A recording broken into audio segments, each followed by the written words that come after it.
Tēnā tātou katoa. I'm Jenny Lux, the co-chair of the Soil and Health Association of New Zealand, and today marks the first day of Organic Week Aotearoa, our national celebration of organic food, farming and people. From the 1st to the 7th of May each year, we have events and activities happening around the motu, and we invite you all to get involved and celebrate with us. So thanks for coming, everyone, and there may still be people coming in. So I'm going to get going with our little introduction to this webinar series. This is the first webinar in our Organic Living Labs series. And today I'm joined by Yotam and Niva Kay from Pākaraka Permaculture. Hi, guys. And this workshop's called Preserving Your Harvest. Niva and Yotam are the best-selling authors of two fantastic books, The Abundant Garden and The Abundant Kitchen. And they run the Pākaraka Permaculture Garden in the Coromandel Peninsula, and were awarded the peer-reviewed Farmer of the Year at the 2021 Organic New Zealand Awards.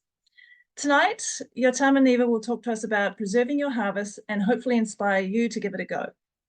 We'd love this session to be as interactive as possible, so feel free to ask any of your questions, the bubbling fermentation in your mind, in the Q&A or chat area down the bottom. So have a look down the bottom of the webinar and you should see something called chat, where you can interact, and also Q&A. I'll monitor those as we go along. The chat function also allows you to engage with your fellow participants, so you don't hold back. Have a conversation in there. We also, get this, we're doing a live giveaway at the end, so you have to stay in the webinar and stay tuned. A little bit of housekeeping for tonight. Will be online for about an hour, and the session is being recorded, and we'll email this to everyone who has registered.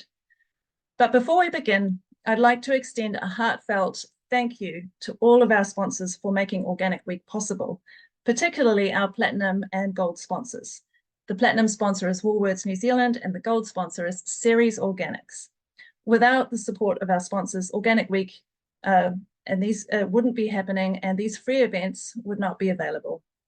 So without further ado, I'm pleased to hand you over to Niva and Yotam. Thank you so much, Jenny. We're Kia ora katoa. just gonna take a second to share our presentation. It worked better last time. And here we go. Okay. Awesome. All right, because everyone can see that. Perfect. Thank you all so much for coming. We're really excited to see so many of you joining us today. And we're going to talk about fermentation, share a bit of the ins and outs, give you some great tips to either get started in your fermentation or maybe get some new ideas or try some new things. We're gonna focus also on how we can use fermentation and preservation to reduce food waste. So this is all about sustainability in the kitchen, but also deliciousness. Totally, and its connection to the garden. So we'll start with a bit of introduction about what we do. Then Niva will talk about what is fermentation. Throughout the talk, we will talk about health benefits and fermented foods, and share tips. And in the end, we'll be happy to answer any questions that you have and that we can answer, especially regarding fermentation. So just a bit of a background. So for us, our fermentation journey started as we started gardening. Here you can see our 1,000 square meter gardens and our dog Nelly watching at the sunset. She is close to us in the house. She might want to try and get out of the house. So if she will, I'll let her and then join you. Yeah, so we've got beautiful gardens. We grow a lot of food. We've really asked ourselves the question, how much food can we grow on 1,000 square meters sustainably while improving the ecological systems around us and providing with our community with the best food. So since October 2014, we've been producing and sharing our produce every week of the year with our local community. We've mainly been mainly sourcing, mainly supplying teams. We also do talks and workshops, and we'll have some links at the end for social media to follow us, or a newsletter. We keep doing exciting things on the farm and share our gardening and fermentation and lifestyle blog. Here today, we are going to be talking about the abundant kitchen. So that's going to be our focus from now on. We have, we're really privileged to publish this book with Ellen and Unwin, which came out in October. So it's still a very young baby for us. And we have, when we started writing it, after the success of the Abundant Garden, we really wanted to, it was unavoidable to us that we're going to write a really comprehensive text about fermentation. And so we've kind of included everything that we have been playing with for the last 2 decades. So we'll talk mostly about lactofermentation today, but the book also has guides and thorough recipes and tips for pickling, for kombucha, Jan and ginger beer, mead, vinegar, sourdough and fermented grains, koji and miso, preserves, condiments, meat and tallow, and drying. So really, really comprehensive. Just another little note about the book before I pass it on to Niva is that we, from some odd reason, I guess because we're passionate gardeners, we wanted to grow everything that we basically presented in the book. So we've had a really, really fun year of writing the book and growing everything and developing the recipes so we can share beautiful photos of produce from our garden. And so we're really, really excited about that.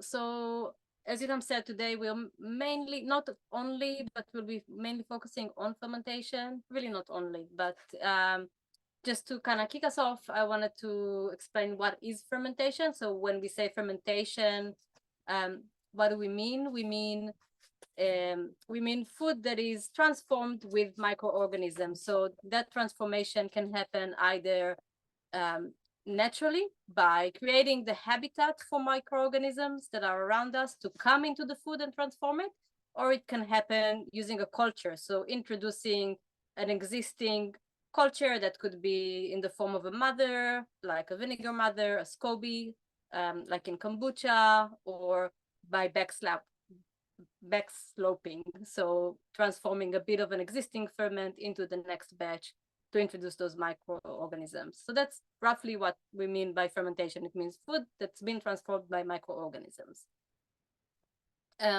Fermentation and preserving and pickling and all the things we cover in our book are really phenomenal ways to reduce food waste. Food waste is a massive problem. Huge amounts of food get thrown away every year, from both in farms, but also from private kitchens. So all those, sad carrots in the fridge and all of that, it actually amounts to like so many tons of food, and they go to the landfill and then they transform into methane, which is a climate heating gas. So it's a real problem that we are facing. So when we kind of think about fermentation, when we think about pickling, when we think about preserving, there are 2 main things that we think about. One is, what do we have a lot of that we can't actually eat all of? So we try to capture those things by, for example, in this photo, we use coriander. Usually we'll grow a patch of coriander, and then when we see it's just about to bolt, not after it's bolted, but like it's about to bolt, oh no, we gotta use all of this coriander now. We'll make a big batch of schug, and by mixing it with chili and with spices, it will last for months in the fridge, whereas if we just put the coriander itself in the fridge, it would obviously not last very long. So it's a great way to just taking this whole lot of a green and making it last. Pesto is another example of that. What can we do with the strawberries that are really just kind of ripe now but are not great to keep, or all the stuff that we, for us, because we have also a commercial garden, that we can't sell because they're not pretty enough, but are actually excellent. We use those are our seconds. So in this picture, that's strawberry sauce that we make out of all the strawberries that aren't presentable, and we'll then have it in the winter with pancakes. And I'll just add that we're also looking at making things that are not full of sugar. So for example, for 1 liter of preserved strawberry sauce, we will have about 1 teaspoon to 1 tablespoon of honey. Yeah, and it's also non-refrigerated, so that's another great advantage. I mean, it's so easy to chuck things into the freezer even, but then you need a lot of refrigeration space and then electricity. So by using things like like fermentation, like drying, like canning, we can basically preserve those without, enjoy them later without a lot of electricity. One of the things that I've been really happy to hear about is people telling me that since they've got our book is that they started to make vinegar, because one of the coolest thing you can make with literally just scraps, like in this photo, is vinegar. So in this photo you can see apple cores being turned into apple vinegar, but you can use pineapple skins, and you can use any bits and pieces of fruit to transform into vinegar. It's such an easy process. It's actually phenomenal. We're not all making our vinegar all the time. Did you want to? No, I think you've said it well, and I think like everything, we can make things in large batches or small batches as they're presented to us. So I recommend to do, when you're doing something new, to start with a small amount. So as you can see here, that's a liter of apples, that a liter of apple vinegar, a jar of a liter. And what we'll do is usually we'll start with, there's a few cores or a few apples, or we made a dish that we've taken the cores off, or we peeled some apples or some leftover from the kids eating them. Then we can immediately put that in water and put a cloth, sorry, not a shade cloth, a cheesecloth or a tablecloth to prevent the flies from coming in. Stir it once a day, and then in about 10 days to 2 weeks, we'll strain it and let it sit with a cloth for another month or two, and that's vinegar. So we can usually either make a big batch at one go, or we can have a jar on the counter, and over a week or 10 days, keep adding stuff to it. It's easy that we put it somewhere visible, and then strain it, and then we can start another batch. So you can use apple cores, as Niva said, you can use any other type of fruit. You can mix things together, and by the quality of the vinegar that you'll make, then you can decide whether it's great for salad dressing, for soups, or is it going to be a cleaning product.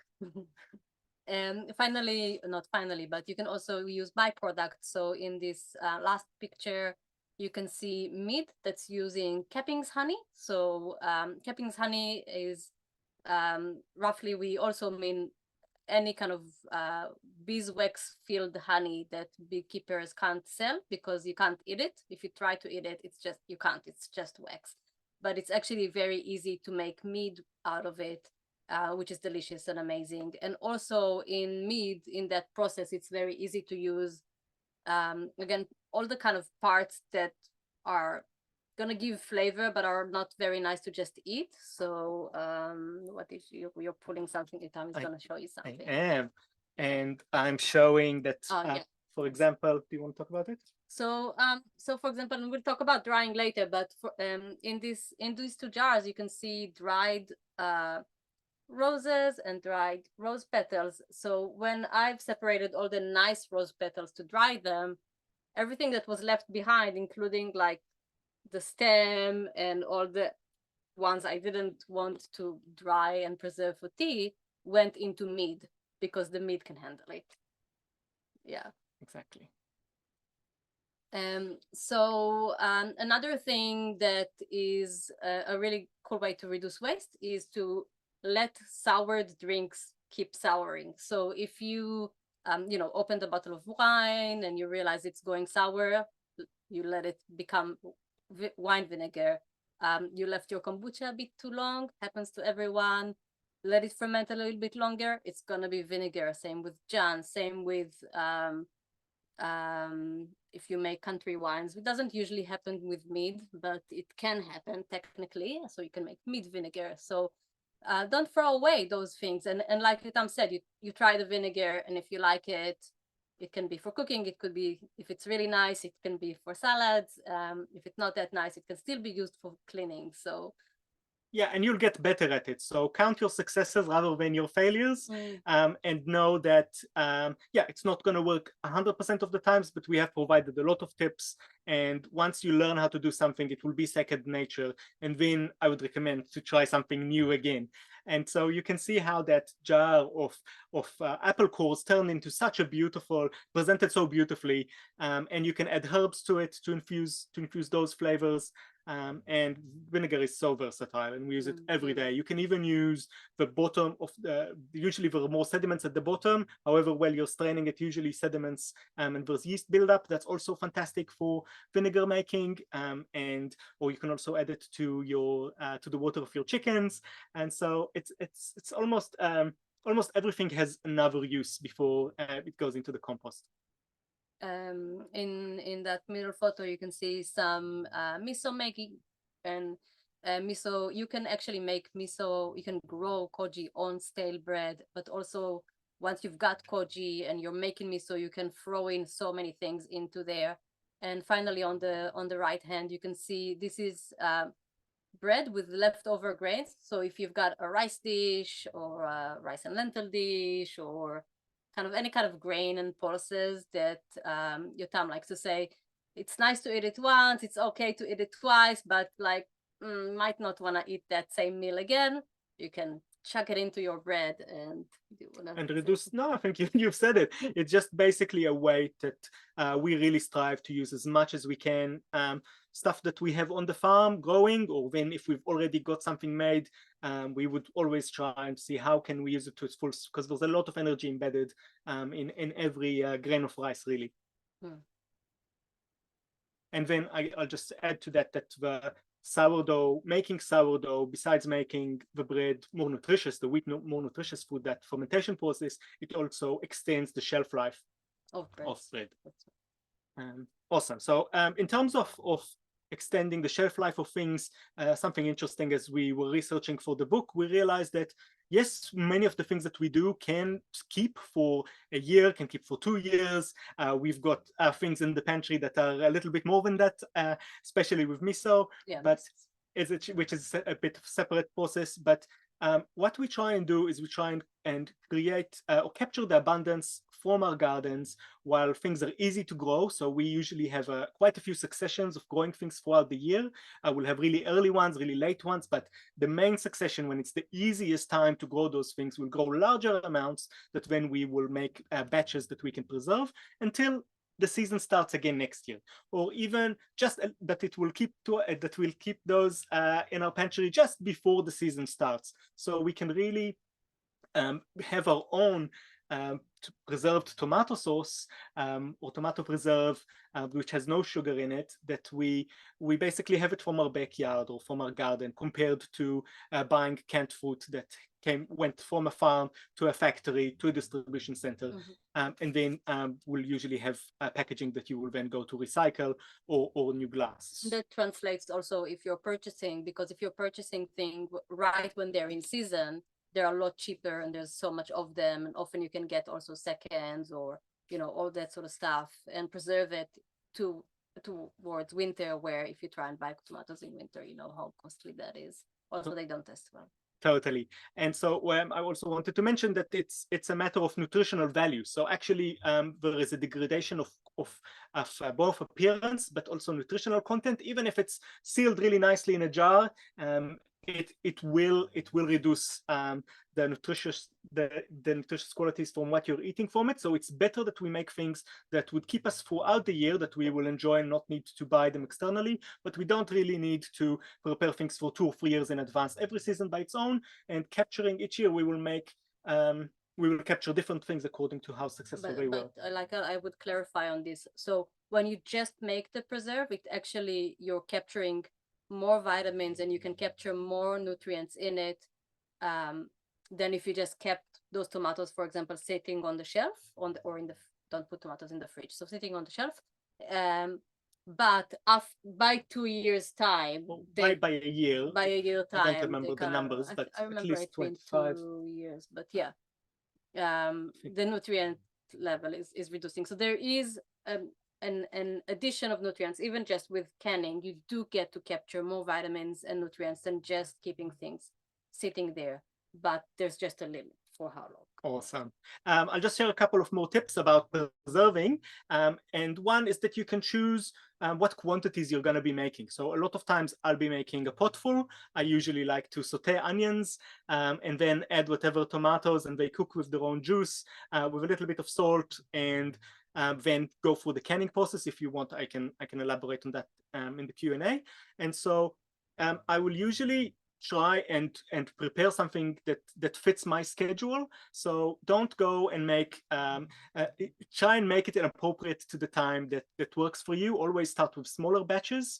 I think Niva is a lot better than me at that. I often will start and commit myself to a process that takes an hour or 2 hours, but I've gotten better to make sure that I've got what I need, or that I've got that time, and make adjustments for it. And if not, it's really great to just make small quantities at a time. So for example, this winter, we had a prolific season for onions and tomatoes, and we have preserved over 70 liters of tomato for us, but we've done this for quite a lot of batches, so at least 10 cooking events. So I didn't do it all in one go, and I'll stop there.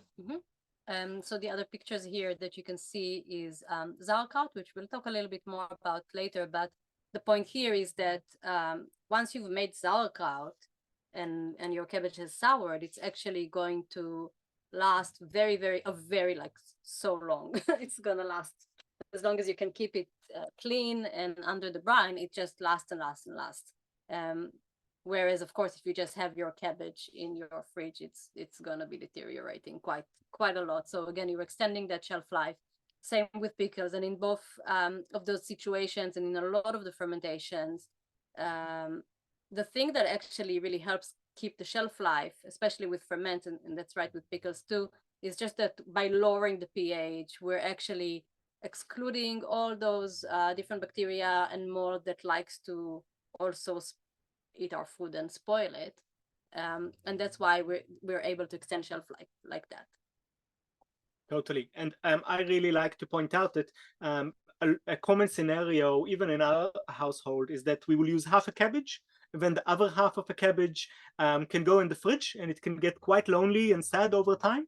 So I recommend that once the next time that you're cutting up a cabbage in half and preparing half of it for your meal, the other half make sauerkraut immediately, and then it would last for months and years if you really want to. But usually, as we said, we're making things to capture and then use within weeks or months in mind.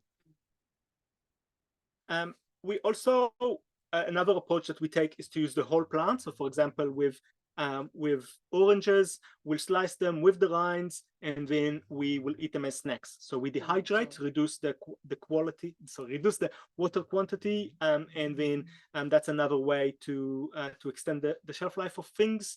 And you can get really simple dehydrators to do that, or if you've got the time, you can build really easy solar dehydrators. And we also not just use the rinds, but we actually also use the top and bottom of the oranges, as you can see on the jar on the right, and we use that for teas. So we will often make herbal teas, and we will add a little bit of that orange. So that makes it really another really great way to use oranges.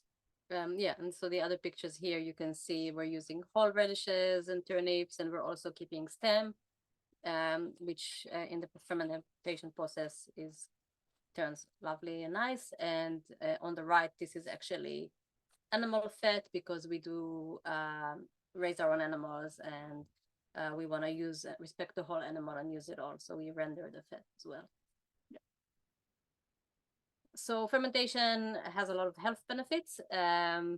So something cool that's come out recently, I've seen this research that hypothesizes that actually our big brains, like the reason humans have been able to develop big brains is thanks to fermentation. So that process started before they found evidence of cooking. And so these researchers were saying the reason that fermentation is likely to be the thing that allowed it is that basically for our brains to get big, our guts needed to get smaller and shorter. And so a lot of the digestion that happens in the gut, so if you think about animals that have longer guts, and they can, ferment stuff a little bit longer and break it down. But if we externalize this process by fermenting things before we eat them, then we don't have to have this really mighty gut to do all of that for us. So we really evolved in a way to eat fermented food to maintain, our access to nutrients without having to have really long guts. And thanks to that, we've got big brains that allows us to come up with all these ideas and to write books about fermentation and to do webinars and all of that. So yeah, as maybe you've been reading this slide already in this time, but briefly, fermentation enhances digestibility. So by breaking down carbohydrates and protein with enzymic processes and making them easier for us to digest, it improves bioavailability. So for example, vitamin B often becomes more available thanks to fermentation processes. It breaks down anti-nutritional factors. So a famous one is phytic acid that's exists in all seeds pretty much to allow seeds to maintain the nutrients they need and not lose them before they are ready to become plants. But of course, that means we can't access them. So fermentation actually breaks that. It's called an anti-nutrient. It's not really an anti-nutrient per se, but it means we can't access those nutrients. So that's why we call it that. It basically breaks it down. So sourdough, for example, is a great way to make nutrients in grains more available than they would be otherwise. It supports and contributes to our gut microflora, and it supports our immune function and resistance to disruption to the gut microbiome, which is wonderful because by now you've heard how important our gut microbiome is to our mood and our well-being and our health and our behavior. And every little bit of us is actually just a big container of our gut microbiome, basically making us be and do what they want. Yeah, on that positive note, we are they're a part of us, and with Western diet as it influenced us over the last decades, we have less access to fermented foods, and increasing that, bringing fermented foods into your kitchen slowly, gradually, things that you enjoy eating. I mean, the flavors that you can get by fermenting foods is something that our palate is loves, because we really want that collaboration. So I would encourage you to get used to a diversity of different ferments, and luckily there are many different types. Indeed, yeah.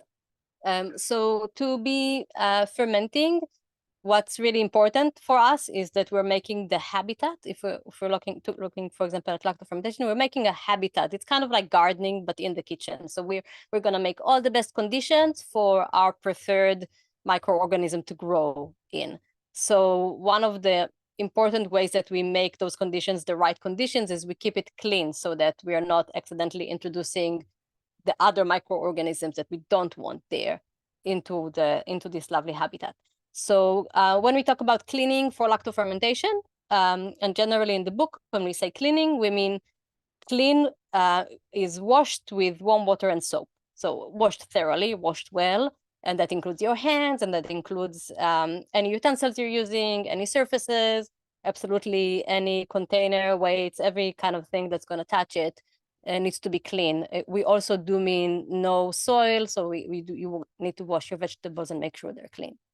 Yeah, and so there are certain processes in the book that we cover, like miso making, that need a more thorough approach. They need actually sanitizing, which is using sanitizers like alcohol, or using like high heat to actually eradicate a lot more of the pre-existing microorganism on it. But for lacto fermentation, you don't need to worry about that. If you have a dishwasher and you're pulling things out of the dishwashers, that's mostly clean enough.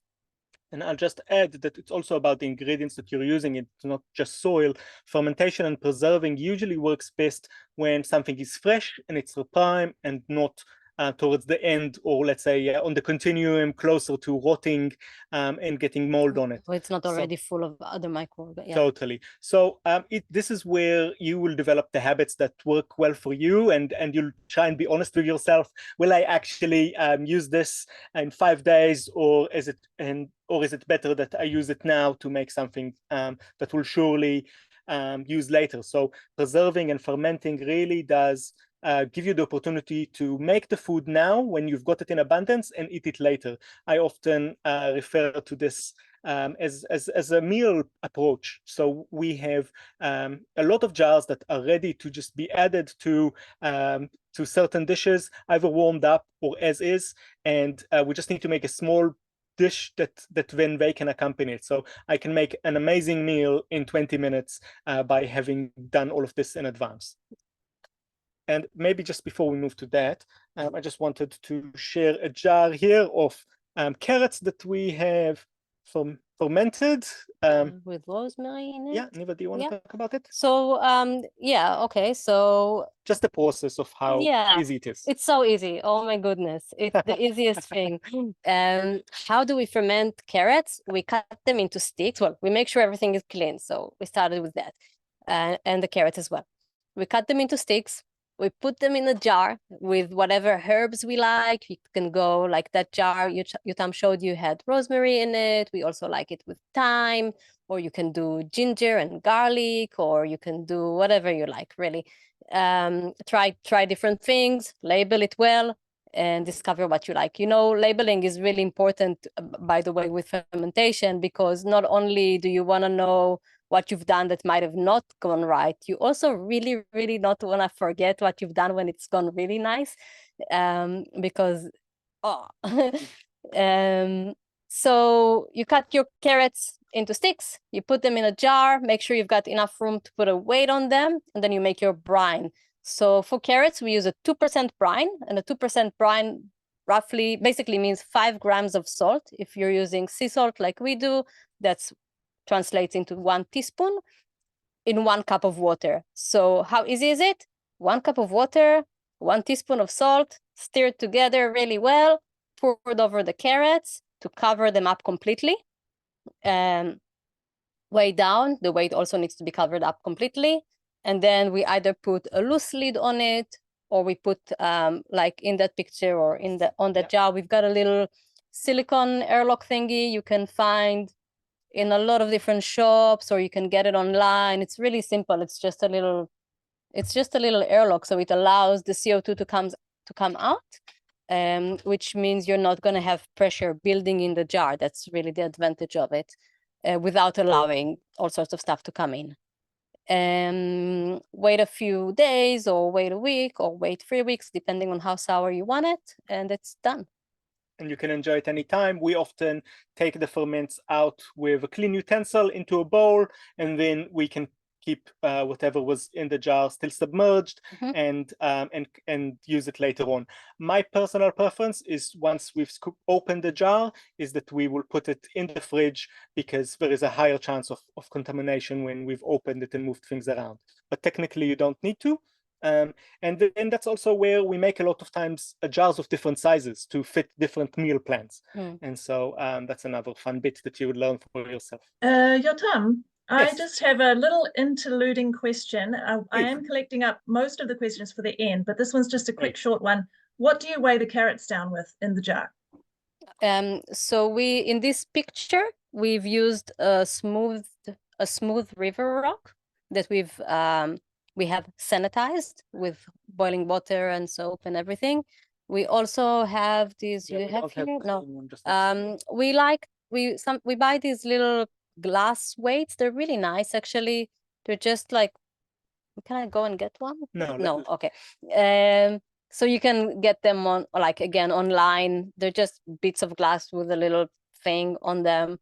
Or you can use anything that's. I have a question. Would broken crockery work? Yeah. So anything that is not like, you can't use metal because it will react. Because in lacto fermentation, what's happening is the fermentation process creates lactic acid. So and then it lowers the pH, and that extends the shelf life.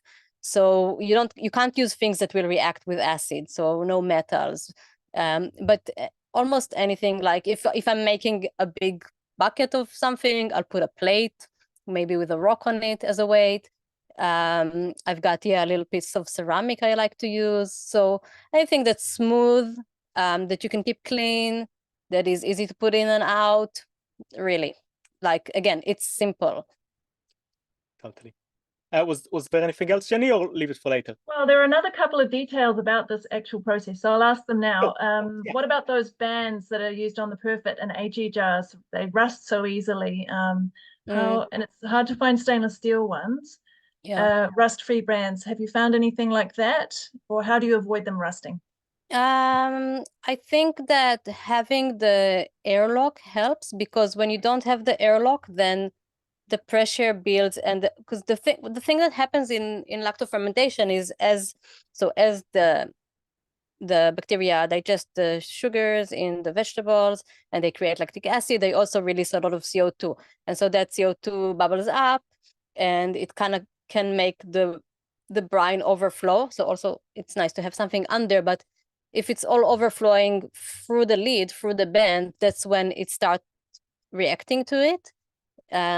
So having the airlock, I think, helps with that.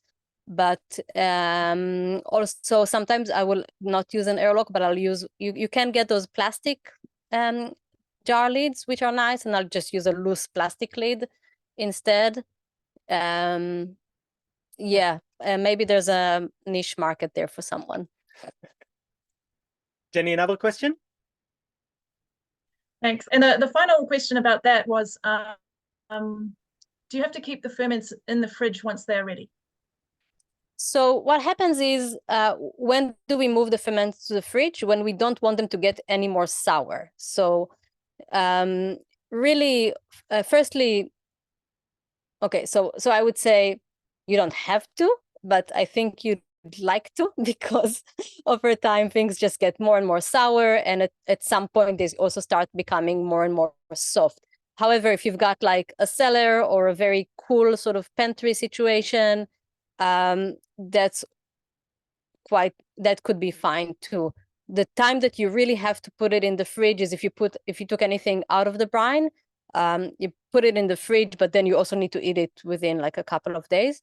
But we do 3 to 5 days. Yeah, but we do also do like to move things to the fridge when we feel like it's just getting to be more sour than we would like it, because the refrigeration slows down that process basically. But we don't actually, if for example I've taken some carrots from the jar, I can put them back into the fridge and they can live there for a few weeks or months if they're not contaminated. You can also, like, I mean, I know you say that, but like, how often do we have just a jar of sauerkraut and we just keep it outside? Like, we'll often just not put it in the fridge, to be honest. Yeah. As long as we can keep it packed. That's the important. Like, the thing about lactofermentation is that it's an anaerobic process, and as soon as any of the vegetables, anything there is exposed to oxygen, that's when mold can grow on it. And with mold, we can't by eye actually identify mold. So our general advice is, if you see mold on your ferments, is to throw them away. But not CAM yeast, which is an easy thing to identify. Sure. Do we want to go into CAM yeast now? If you'll see a white film, then go and research CAM yeast. I'll say a few things about it. So you will often see CAM yeast growing on your ferments. What you need to know about CAM yeast is they're not dangerous. So you can still eat your ferment. If it's got CAM yeast on it, you can scoop them out and still eat it. They can kind of give an off flavor, and B, the main thing that's the problem with them is that they are actually gradually reducing the acidity. So they're going to bring the pH back up, which means that if you've got CAM yeast, your ferment is not going to have the shelf life to it. So you can still eat it, but you're kind of going to eat it right away. Whereas if it's mold, so here's a little question. Yep. Nope. Just a little question of clarification. How do you spell CAM yeast? Is it KHAM? Yeah, yeast. Awesome, and we'll move on. So generally, if you keep things clean, the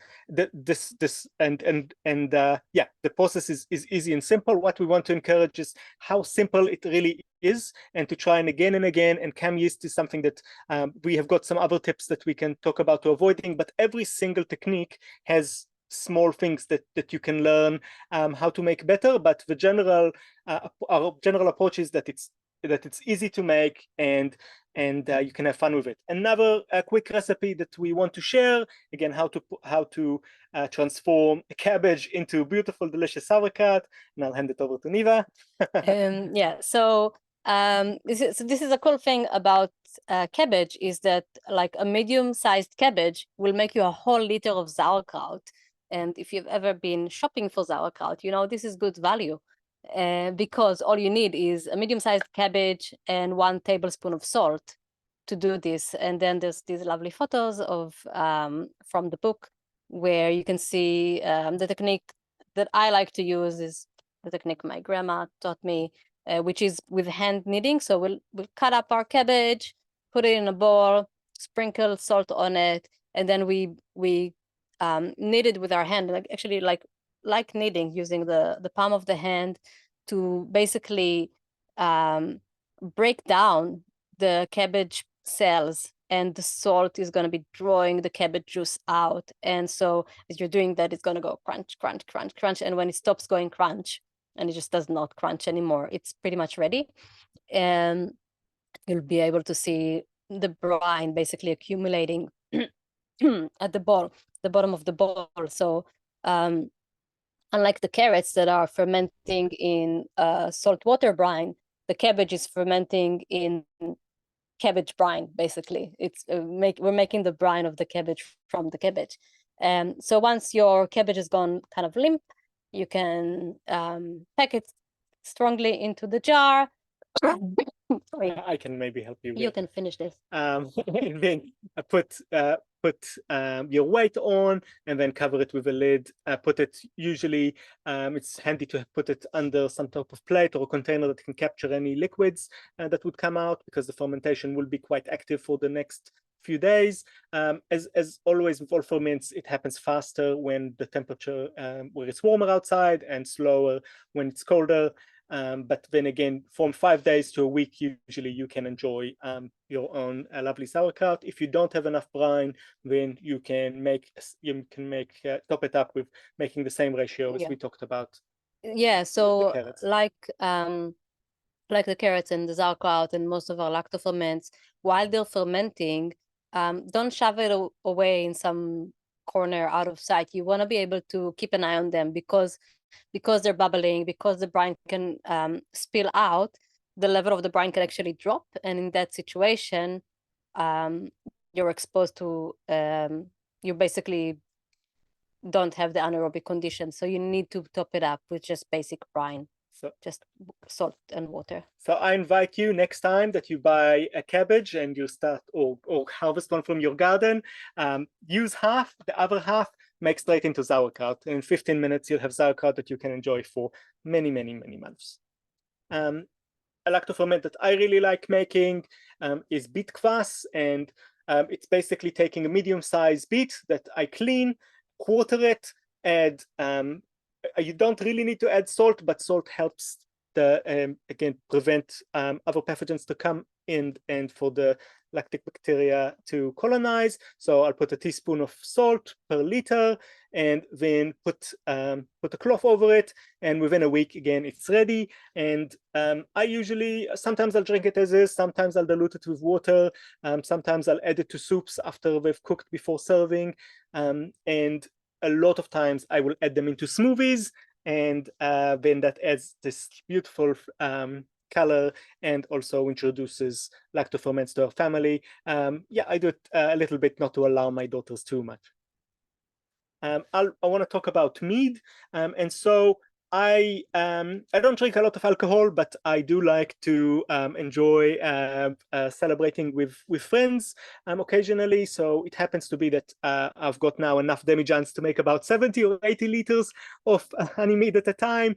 I started with making wild fermented wines with fruit and sugar, and then had about 50% success rate of delicious wines and 50% delicious vinegar. That was, yeah, I had more vinegar than I wanted for that purpose. And so once I started moving on to honey, which is my absolute favorite sweetener because it's so light in terms of industry to produce. Backyard beekeepers beekeepers often can or small community scaled beekeepers are around all over the country, and yeah, it's such a natural product. And when we buy it in larger quantities, so then it's cheaper. And then I often use waste product from the beekeeper, so basically the honey that's contaminated with wax. But I'll talk about how to make it without it, so I'll just go quickly about this process. So what we tend to do is we find an inspiration. Just you didn't finish your sentence. So once you moved to honey, you didn't have any failures anymore. Totally. I had one batch that I've used a balloon instead of a proper airlock, as you see in those pictures, and it was contaminated. But otherwise, I've had success whenever I've used a simple demijohn like this and an airlock, both all really inexpensive things that you can often find secondhand, or buy new rubber and airlocks and find secondhand demijohns. And so I'll usually find something that tempts me. So, for example, when Niva harvests roses, and when she tells me this is this bucket here, these are my seconds, I'll say awesome. I'll go and make some honey wine. I'll often, as Niva said, it's sometimes hard to replicate something. So I've learned that a 4-liter batch, which is any of these demijohns is 4 liters, actually goes down pretty quickly. So I usually make 8-liter batches, just to be safe. And then I will add water and honey, and add whatever second. So it can be fruit, it can be peels. So a lot of times when I make peach preserves, I will use the cores or anything else to flavor the mead, or peels. And so you can make mead with any ratio of water to honey, starting from anything from 2.5 cups of water for 1 cup of honey will ferment. The higher the ratio of water to honey, the faster it will come, but it will have a lower percentage of alcohol. So the mead that I make often goes between 9 to kind of 16% alcohol, and I make honey wines with a ratio of 1:3, 1:4, 1:5, 1:6. Usually to get the deep liquor ones, then it's more like 1:3. That takes 2 to 3 years, whereas I can make more. So that's the European style, whereas I can make more like African style, which was Tej from Ethiopia. We're using 1 to 4, and that can be drunk within 3 to 4 months, but will also get better within a year. So I will mix water, I will mix honey, I will mix whatever else, and then as you can see here in the picture with the blueberries, the middle one, and then I'll mix it once or twice a day. Think of all the yeast and bacteria that are living on the fruit, that are in the honey, in the air, and just to say, hey, come in, enjoy the party, cover it with a tablecloth so flies don't get in. Then after 3 to 5 days, I see a film of white bubbly microbial activity that tells me that it's ready. I will strain in this example, the blueberries, and eat them, of course, because they will be lovely and delicious. Not if they had cappings on them. Not if they had cappings with it. I've learned that I don't use fruit when I have cappings honey, because then I can't eat the fruit, but I'll be happy to have herbs or edible flowers or things like that. And then I'll transfer that into a demijohn, as you can see there, you see in the pictures, and then leave it, and it will be ready to drink when you're ready to start tasting it. And then I'll transfer it to bottles, or on the picture of the right, you'll see me doing the process of racking. So basically moving from one container to the other, but trying to avoid taking any of the yeast that had gathered at the bottom. So basically that clarifies the mead, and it's just so beautiful how you can capture local herbs and fruit or flowers, and then use honey and water and make this really delicious drink that can last for years and years and years and years. Well, I can tell which part you're most enthusiastic about there, Yotam. Totally. And I've got my demijohn I'm here. just letting you know we've got 10 minutes to go. We've got a bunch of questions. So when you're finished, when you're ready to Yeah. wrap up, I will Alright. Ask those questions. Yeah. Awesome. We're almost Alright, there. almost there. Yeah. So so I'll just other reasons we love to ferment. It's delicious, so there are flavors and complexity of texture and combinations that you really just can't get in any other way. Yotam mentioned make now, eat later, DIY. If you're someone who likes doing things yourself, you're someone who likes doing things yourself, and that's just one of them. Of course, reduce packaging, reducing our energy use. Got a garden, you've got excess produce, ferment it. Food security, it feels good to have a pantry full of food. It just does. Yeah, I often say that many people can relate if you've got a wood stove, that looking at your shed full of firewood, it's the same for me, that great feeling when the pantry is full of tomato sauce. So with this, we will end with a glass of sparkling mead, which you can ask me about or read in our book.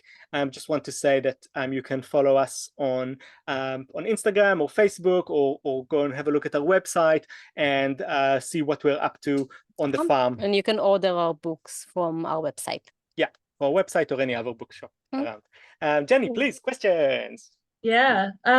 Well, maybe you could post the website in the chat if you have a moment there. I am going to thank you very much, and I'm going to ask you if maybe, since there was so much information there, are there like 3 key takeaways that you would want people to take away from this talk? So one, it's easy. Just give it a go. Don't worry too much. Just try it out. 2, make small batches. Don't make a project out of it unless you love having a massive project. But you don't need like 10 liters of tomato to make tomato sauce, and you don't need 5 cabbages to make a sauerkraut. Just use whatever you've got. Free, do you have one? Do only things that you like eating. Totally. Yeah, good advice. Well, before we switch to the questions, I'm actually I have drawn at random 2 winners for your book, The Abundant Kitchen. And they are from the names of people who are currently, I think, still hopefully in the talk, in our webinar. The winners are Janine Stark and Nadia Clues. So if you are currently in I will expect you to hopefully find the chat and send me a private message of some contact details to send us those books, for us to send you the books. And I'm going to move on to the questions now. So we had a number. First simple one is, can vinegar ever be not safe to eat? So with vinegar, good question. What happens with vinegar, the reason when you buy vinegar, like in the shop, it comes in long, narrow bottles, is because vinegar can, when it oxidizes, basically turn into water again. So what happens is the bacteria that, the lactic acid bacteria that makes the vinegar out of alcohol, out of ethanol, when they run out of ethanol, they'll start breaking up the actual vinegar. I guess it's not the lactic acid bacteria, Acetic bacteria? But it's not, because it's not them that's doing that. It must be the yeast. So don't know the technical reason, but vinegar can stop being acidic, and so as the pH goes up, as the pH goes up, it's not acidic anymore, and it stops being food safe. Generally speaking, pH 4.5 is what we consider safe for like long shelf life. So anything over that. And I'll add 2 things. One is that when we make the vinegar, especially when we want to consume it, then we will not put anything moldy. So I don't mind something half-eaten, but I won't put something that actually has green mold on it. Second is that when you have the vinegar and you've strained it and it's set and it's nice and clean, you've seen a mother there. If you've made kombucha before, it would look similar. You can take that out and you can taste it. If it doesn't taste nice to you, don't use it and make another batch. And vinegar can be infected by CAM yeast, which again will then increase the pH, would make it less food safe again. Cool. Okay. Another quick question, which you can hopefully help us with, Niva, is can you please post the link to the research on the correlation between the large human brain and the I will fermentation? have, Yeah. I'm not sure that I still have that. If not, then maybe If send you it can to me send us- If you afterwards. Google it, you Yeah. just write, because it was quite new and there was like a big article about it, and then I went and read the research. So if you Google fermentation, did it make our brains big? I think you'll be able to find it. It's really Okay. like from, like it came out 2020. after the book came out, so it's not in the book. So yeah, really quite recent. Cool. I have one more, or more than one more, from Sarani. Kia ora, Niva and Yotam. I'm working through my first attempt, at ACV, apple cider vinegar. How do you know if it's going well? What are the things we should be expecting to see? I have scum starting on the top. Is that normal? Yes, so the scum could be the start of formation of a mother. Part of the, if you are making vinegar regularly and you want to speed up the process, then you can transfer a mother from one vinegar to the next to accelerate the process. Basically, if you have started making vinegar, part of the best tips that I would give you is that when you have the fruit, with the water, mix it regularly. So I think if she's making apple cider vinegar, then she's making it out of the cider, out of juiced apples, or are you making it with actual apples? I think not able to answer, but I think that is just the normal, just apples. Yeah. Yeah. Oh, okay. Yeah, so it's different when if you make it from apples or if you make it from juice. I don't have a problem. Yeah, I don't usually, what I often do You is can do, which it's totally fine. yeah, I sometimes buy juice and then add the ginger beer bug into it and let it ferment, or and then it will be just like small fermented soda. But I'd say that it's an easy process, and not a lot of things can go wrong there once Yeah, it's on but the right I track. guess what you're gonna look for is you can smell it, so it should, smell nice, and it should gradually smell more kind of sour. Check that you don't have cum yeast, because cum yeast will be counterproductive to the process. Yeah, those are two things I would keep an eye on. Like all things, keep them out of the light. Make sure that insects don't get in, because that's where contamination can start. But vinegar is one Okay. of the really simple ones. We have just like a couple of minutes left. Maybe you could stop sharing your screen and we can see you in up close. Cool. Awesome. There's a question here which is probably really a lot of people would like to know the answer to, from Elizabeth. I would love to know your thoughts on using tap water. Does it have a big impact on the fermentation process? I'm thinking for lacto ferments, sauerkraut, sourdough, is it worth investing in a water filter? I think it's worth having a water filter, yeah, just to like get rid of the chlorine. Yeah, I mean, another alternative is that you can use your tap water, and then just like they recommend for fish. So before you put fish into an aquarium that was filled with tap water, you let the chlorine evaporate. I'd say that in this situation, 4 to 6 hours out in the bench covered would do the trick. Yeah, but I think with a filter, you're reducing the risk of contamination. You don't want it to stay for yeah. so long, but so I wouldn't necessarily do it over a day. I wouldn't do it in the fridge, because the fridge is full of different things. For us, because our tap water is from our spring water, it's a little bit different. But there's no problem. We have made ferments just using straight tap water, and it's totally fine. If you have a carbon filter or simple bench filter, you can use that or let it evaporate. That would be the only thing. Okay, and then we have time for just one last question. So I'm going to ask the one from Lou. How big is your fridge and pantry? Or how big are they? Our fridge is a very Small regular, fridge. small. Because we're living off grid. Yeah. It's a regular. It's like a 200. I guess the sort of background to that would be like, how big does it have to be to have a lifestyle like this? I'd say that a lot of our jars are actually like stored in our storage area in the shed, and so we have a pantry with things that we eat regularly, and then as jars get used, we will take out more things. So you don't really need to prepare any special shelves. Once it's ready, especially with all the reserves, is that you can basically put them in boxes. and use them as you need. Let's be honest, we've got half a wall full of tomato sauce at the moment. But I also have some others in outside of the kitchen space, and so we also buy a lot of our food in bulk, and that's like a system that we we use to. But you do need like it's nice to have in the house a space that's like out of sunlight, that is relatively a cool spot in your house, and you can keep things better there. Yeah, and even temperature as well, huh? Mm. Well, there still were a few more questions. Sorry, we couldn't get to every single one of them, but I think we covered a lot of bases. So thank you so much, Yotam and Niva. It's been such a privilege to be with you again. You are good friends and constant inspiration, and you have a wealth of knowledge, it's obvious. I encourage everyone to go to the website of Pākaraka Permaculture, have a look for the book. Also, we've got more webinars coming up in this series, and you can sign up for tomorrow's one, which is a webinar with Sarah Reddington on how to go low tox on a budget.